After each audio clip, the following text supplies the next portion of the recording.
Well, as President Trump prepares to turn himself in to the same Fulton County, Georgia authorities tomorrow, his 8 competitors are preparing to take the stage for the first 2024 Republican presidential primary debate. The former president is far ahead in the polls, and for that reason, at least one of the reasons, he is skipping tonight's debate.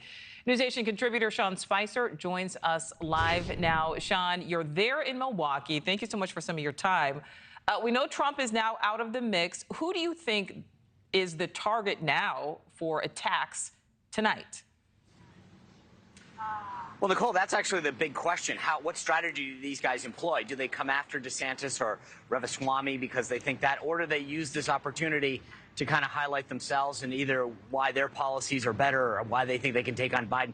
I would just urge any candidate tonight, look, most of these guys barely made the debate stage. We're talking 1, 2, 3, 4, 5%. The only one in double digits is DeSantis.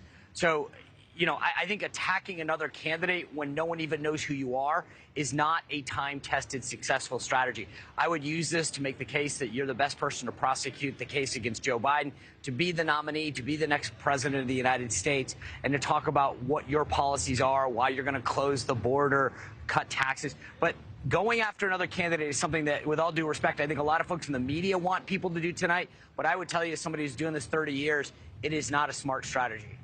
We will certainly see if it's a strategy that they invoke.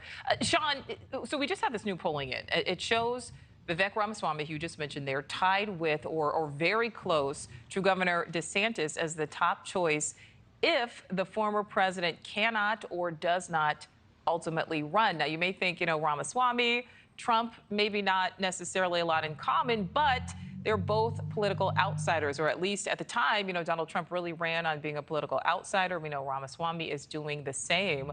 What does that say about voters' appetite for these political outsiders, so to speak? Yeah, Nichole, I think number one, it goes to the point that you're making, which is people want somebody on the outside that's not part of the system that's willing to shake it up.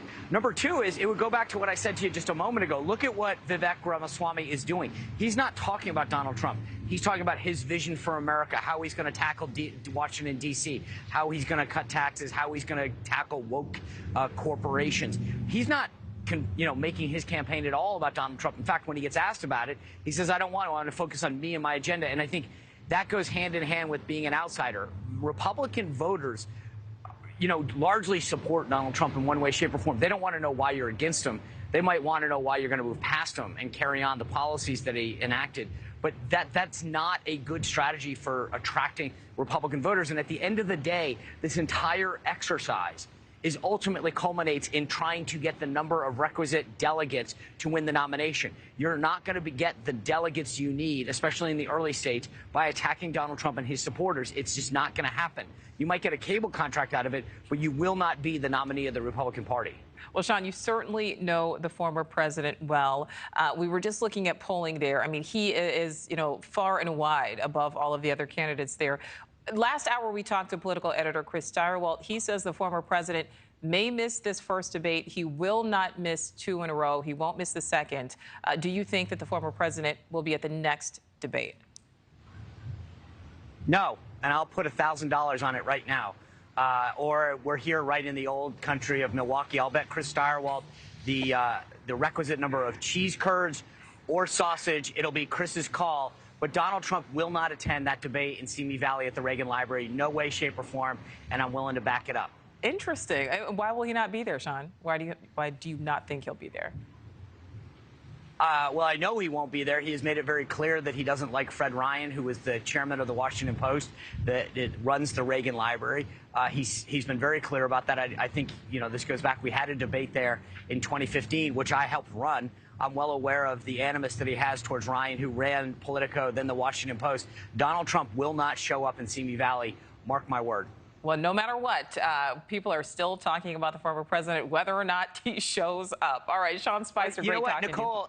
Nichole, real quick, that is the takeaway. Donald Trump is not physically present, but there is nowhere in Milwaukee that you can't feel his presence. He is everywhere. That's what everyone is talking about. So that is exactly what's happening here in Milwaukee. And I mean, it's certainly what the polling certainly still reflects. All right, Sean, thank you. Thank you for watching. Go to newsnationnow.com to find News Nation on your television provider. And don't forget to click the red subscribe button below to get more of News Nation's fact-driven, unbiased coverage.